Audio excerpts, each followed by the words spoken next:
Amara hadn't expected much from the networking event. As the owner of an expanding boutique chain, she attended these gatherings more out of obligation than interest. Her schedule was packed, her ambitions focused on growth, and the prospect of mingling with strangers felt like a tedious formality. Yet that evening, something shifted. Amid the clinking of champagne glasses and polite chatter, she met James. He stood out immediately, not for his looks, though he was undeniably attractive with sharp blue eyes and a neatly trimmed beard, but for the way he carried himself. Confident but not overbearing. Charismatic but not flashy. Amara noticed how he effortlessly navigated the room, his charm pulling people toward him. When their eyes met across the room, he smiled warmly and made his way over to her. "Amara, right?" he asked, extending a hand. "I overheard someone mentioning your boutique. Impressive work." She was taken aback. People rarely took the time to recognize her accomplishments at these events. Often, her presence was overlooked, dismissed as another small business owner trying to play in the big leagues. But James seemed genuinely interested. As the evening unfolded, their conversation flowed easily. He asked thoughtful questions about her work, her vision, and her journey to success. For the first time in a long time, Amara felt seen, not as a businesswoman navigating a predominantly white industry, but as a person with a story worth telling. James seemed to appreciate her drive, and his laughter came easily when she shared anecdotes about her early struggles. By the end of the night, he'd asked for her number. "I'd love to hear more about your plans," he said, his tone warm and earnest. "And if I'm being honest, I'd love to see you again." Amara hesitated briefly. She'd been so focused on her business that romance felt like a distant, impractical pursuit. But something about James disarmed her. He seemed sincere, grounded, and supportive, a refreshing change from the dismissive attitudes she often encountered. Their first date was over coffee, then dinner, and soon after, they were inseparable. James showed a side of himself that made Amara believe she'd found someone who genuinely valued her. He listened when she vented about the challenges of running a business, offered advice without condescension, and celebrated her victories with an enthusiasm that felt real. "You inspire me," he said one evening as they walked hand in hand through the park. "The way you've built something from nothing. I've never met anyone like you." Amara, who had always been cautious with her emotions, found herself opening up to him in ways she hadn't with anyone else. James seemed to understand her world. He didn't shy away from the complexities of her life or diminish her experiences as a black woman in a competitive industry. If anything, he seemed proud to be by her side. When he introduced her to his family a few months into their relationship, Amara braced herself for the worst. James had hinted that his parents were traditional, a word that often masked more uncomfortable truths. But to her surprise, they were polite, if a bit reserved. His mother complimented Amara's boutique, and his father nodded approvingly when James mentioned her success. Still, there were subtle moments that didn't sit well with her. A glance that lingered too long. A comment that felt veiled in something unspoken. James dismissed her concerns when she brought them up. "They're just old-fashioned," he said. "They'll come around once they get to know you better." Amara wanted to believe him. After all, James had never given her a reason to doubt him. He supported her dreams, showed up for her when it mattered, and seemed genuinely invested in their future. So when he proposed a year later during a private dinner at her favorite restaurant, she said yes. The wedding was a grand affair, blending Amara's cultural heritage with James's more understated preferences. Her family embraced the celebration with open arms, their joy infectious. James's family was more restrained, their smiles tight but present. Amara chose to focus on the positive, reassuring herself that any lingering tension would fade with time. Married life began smoothly. James moved into Amara's spacious home, a property she'd bought with the profits from her first boutique.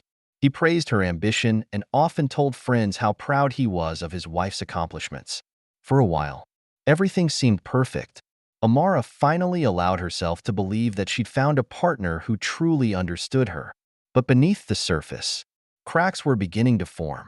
And though Amara didn't know it yet, the foundation she thought was solid was already starting to shift. At first, Amara dismissed the small things.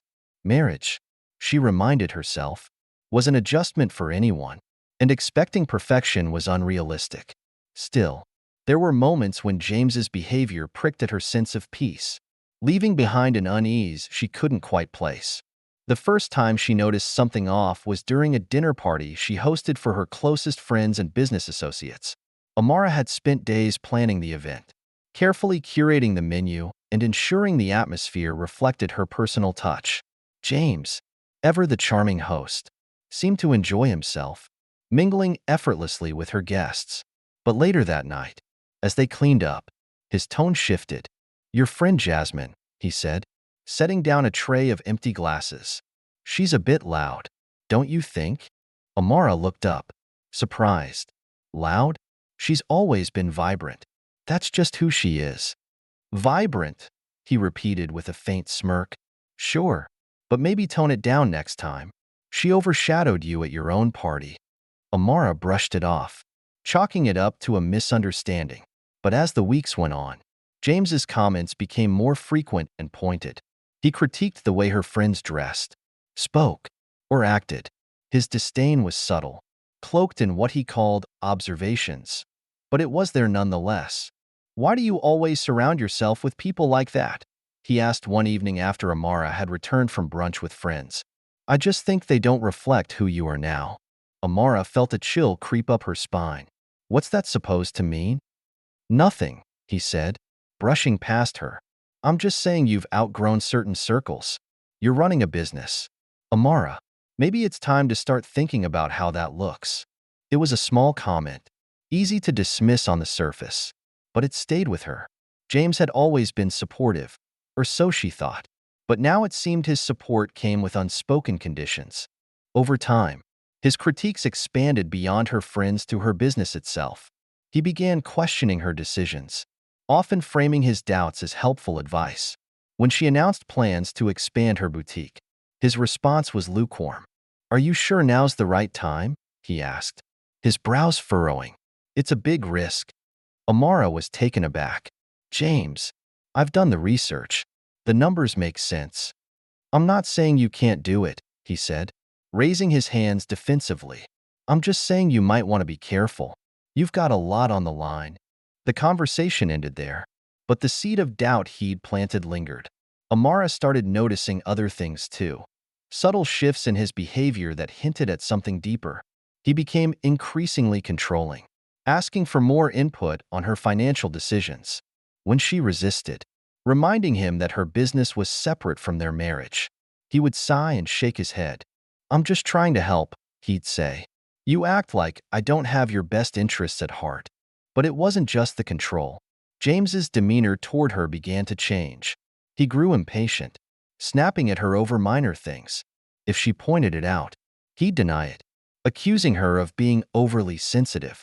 His sarcasm, once playful, took on a sharper edge. "You're so independent, Amara," he said one night after she declined his suggestion to merge their bank accounts. "It's like you don't even need me." It stung more than she cared to admit. She prided herself on her independence. It was what had carried her through years of hard work and late nights building her boutique. But James made it sound like a flaw. Then there were his comments about race. Small at first, but impossible to ignore. At a family gathering, one of his uncles made an offhand remark about Amara's natural hair, suggesting it was so unique and exotic. Amara's smile tightened, but before she could respond, James interjected. "She's lucky she can pull it off," he said, grinning. "Not everyone can." Amara froze. His words stung, not for their content alone, but for the casual way he aligned himself with the ignorance she'd spent a lifetime navigating. Later, when she confronted him, he waved her concerns away. "Babe, come on," he said. "You know I didn't mean anything by it.